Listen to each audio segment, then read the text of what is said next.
What is up, guys, and welcome to my review of the new rom-com No Hard Feelings, starring Jennifer Lawrence and directed by Stupnitsky. So I got the chance to see this in theaters tonight, and this movie is a little bit different for an actress like Jennifer Lawrence. Her lineup of movies that she's done throughout her career are more of on a serious tone. This movie is a lot different than the type Jennifer Lawrence is used to acting in. You look at the list of movies she's been in throughout her career, and a lot of them have had a serious tone to them. But No Hard Feelings is a little bit different. It's a unique role for Jennifer Lawrence, but I think she absolutely nails it.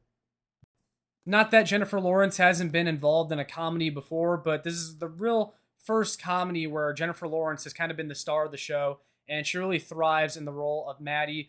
And so the movie kicks off with Maddie, played by Jennifer Lawrence, who is this 30-year-old woman who is kind of just getting by in this small town.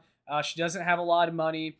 She gets her car repoed at the very beginning of the movie, and she learns that she's probably going to lose her house if she doesn't find some way to make money. And now she can no longer make money because her car got repoed, and one of her sources of income was being an Uber driver. And so, because Maddie needs a car, she ends up scanning Craigslist for car ads and ends up finding this car. But the condition is that the owners want whoever is getting the car to be a female that can date their 19-year-old son, who is an introvert that's about to go off to college, right? And so, of course, with Maddie needing a car, she ends up responding to this ad and meets the family or the parents, who basically explain that their son needs a girlfriend very badly. He's about to go off to college. He's going to Princeton, and he's never really had a girlfriend. He doesn't talk to anybody. He stays in his room, plays video games, that kind of thing. And so he's this awkward 19-year-old. And their son's name is Percy, who is played by Andrew Barth Feldman. And so most of the comedy from this movie comes from the fact that Jennifer Lawrence's character is in her 30s, and of course, this kid is 19 years old and hasn't even graduated college yet. And so it's an unlikely couple. And just like we have in a lot of unlikely couple movies where the couple is put together by unnatural circumstances, they end up liking each other naturally, which is exactly what happens in this movie. Jennifer Lawrence is only doing this because she needs a car, or her character Maddie needs a car. And the son has no idea that this was set up by the parents or anything like that. But over time, the dynamic starts to change between the two, and they realize that they both really needed each other. Throughout the movie, there's many times where Percy and Maddie are out and about, going on a date, whatever. And there's some other guy that pops up that it's apparent that Maddie has hooked up with a lot of guys in this town, and they kind of make an appearance, and they'll make some sort of comment to Maddie.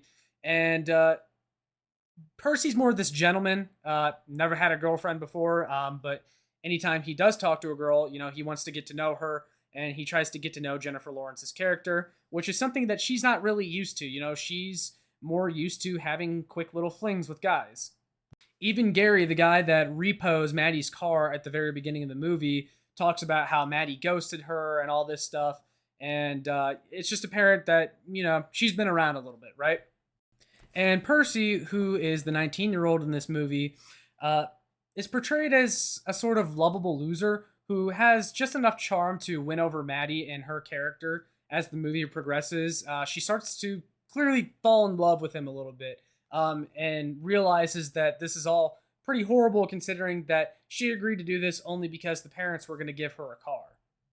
And even though Maddie went into this originally having no intentions of sticking around with this guy, Percy becomes really attached to Maddie, to the point where he's considering not even going to Princeton anymore so he can be with her. And when the parents learn of this, they become very concerned and are now telling Maddie that she has to back off a little bit or convince Percy to still go to college and all this stuff. And they're freaking out. And then while this is all being discussed over the phone, Percy accidentally connects to the call and hears Maddie talking about how she was only in it for the car. Okay, so I don't have to do this anymore, but you guys will still give me the car. And now he's devastated because he thought it was real, and the entire time it was all set up by the parents and Maddie. But of course, by this point, Maddie actually is interested in Percy, but now that relationship is fractured. And so Jennifer Lawrence's character has to explain everything to Percy and try to track him down, and it ends up with an interesting resolution. Maddie ends up on the hood of Percy's car while trying to talk to him while he's at a Princeton mixer, and he tries to drive away. And it's pretty funny because earlier in the movie, the exact same thing happened with the roles reversed, and it's kind of a funny development how the roles become reversed, and now Percy is trying to drive the car with Maddie on the hood, trying to get her off because he doesn't want to talk to her or anything like that. But Maddie eventually gets the car to stop after forcing Percy to drive into the ocean, and they have this moment where Maddie just kind of explains that she actually did care about him the whole time. They embrace, and then the movie ends with Percy still ending up going to college and Maddie getting the car, getting enough money to be financially stable, and then she ends up selling her house that she was going to lose to her friends, this couple that were originally planning on moving because they're pregnant, expecting, and they didn't have a house big enough, so they were going to move to Florida.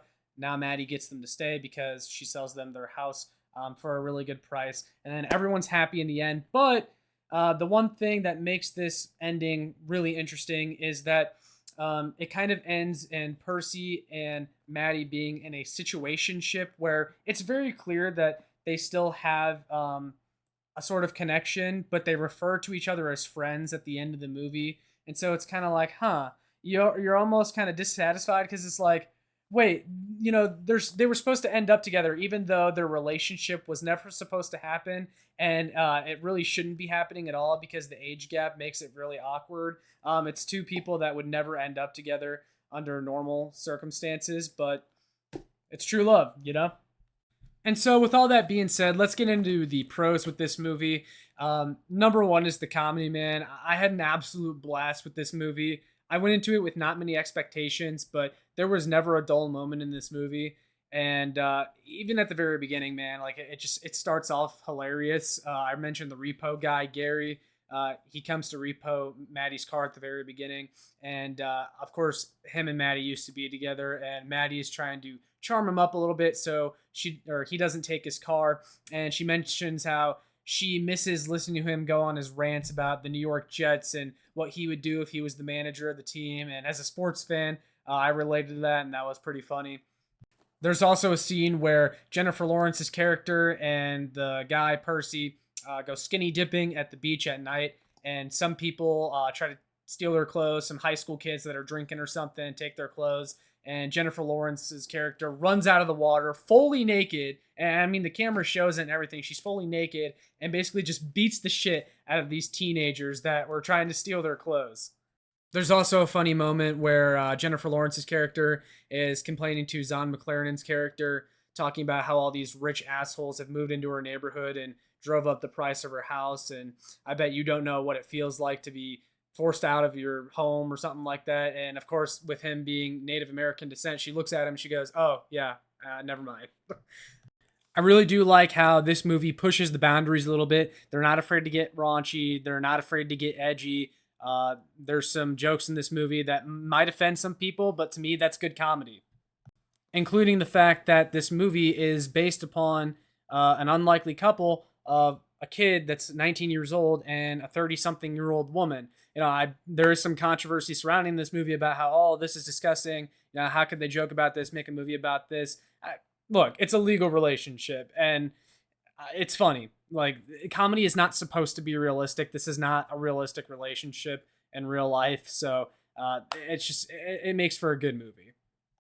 I also thought the story was extremely solid for a movie that's really focused on comedy, but has sort of a serious plot, a serious undertone of this relationship that goes on. And it does end on a really good note where they become really good friends. And Maddie even ends up driving Percy to college at the end of the movie, and Maddie moves to California.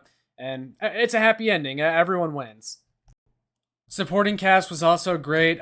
In fact, Maddie's friends, the couple that had a baby, the husband from that couple is Scott MacArthur, who played Big John, I think it was, in the latest Halloween trilogy. He was great. I thought he was hilarious throughout the entire movie. Lastly, I just have to highlight, I have to emphasize how smooth, how natural Jennifer Lawrence was in the role of Maddie. She was funny. Her delivery was great on all of her lines. And I knew this movie at worst was going to be a decent movie because Jennifer Lawrence was in it, and she did not disappoint at all. She gave us a really great comedy movie in this one. And if I'm being completely honest, I don't have a ton of cons about this movie. I don't have too much complaint about. This movie accomplishes exactly what it was meant to, which is to be a fun comedy that you can sit down, watch with the family. In fact, I think this movie has a lot of rewatchability. This is a movie I could definitely see myself watching a couple more times if I had it on DVD or on a streaming service. And so, the one con I do have with this movie, though, is there's a scene after Maddie and Percy have their falling out after he finds out that the relationship was basically a phony. And there's a scene afterwards where Maddie is at the bar with her friends, the couple, and she takes home this guy that is a complete asshole and is the type of guy that the old Maddie would have gotten with. And it was just a random regression of her character that was just thrown in the middle of the movie. I really didn't understand why they did that. That scene could have been taken out of the movie and it would have been a lot better. That scene alone doesn't like drop the movie an entire letter grade or anything. But I just thought it was kind of shitty to throw that in there. How she brought this guy home in the middle of her relationship with Percy, even though they did have a falling out, she still cared about him. And then she brings this random guy home to hook up with. She ends up kicking the guy out after realizing that he's not what she wanted. And I guess you could say that that scene was necessary because it shows the progression her character made, but I also thought it was a regression at the same time because she should have never brought this guy home. And I just, when I saw that scene, I was like, really? Come on. Like, who came up with that? All in all, really enjoyed this movie. I think it's actually one of my favorite movies so far of 2023. I just had a really good time sitting down in the theater on a Saturday night and watching this. Definitely recommend you guys go out and watch this in theaters if it's still available where you are. And if you're not able to catch it in theaters, definitely go check it out on streaming services. If you have seen this movie, let me know down in the comments what you thought of it, what your review is, what you agree, disagree on with me. And I will see you guys in the next one. Make sure you like, share, and subscribe so more people can find this. And I'll catch y'all later.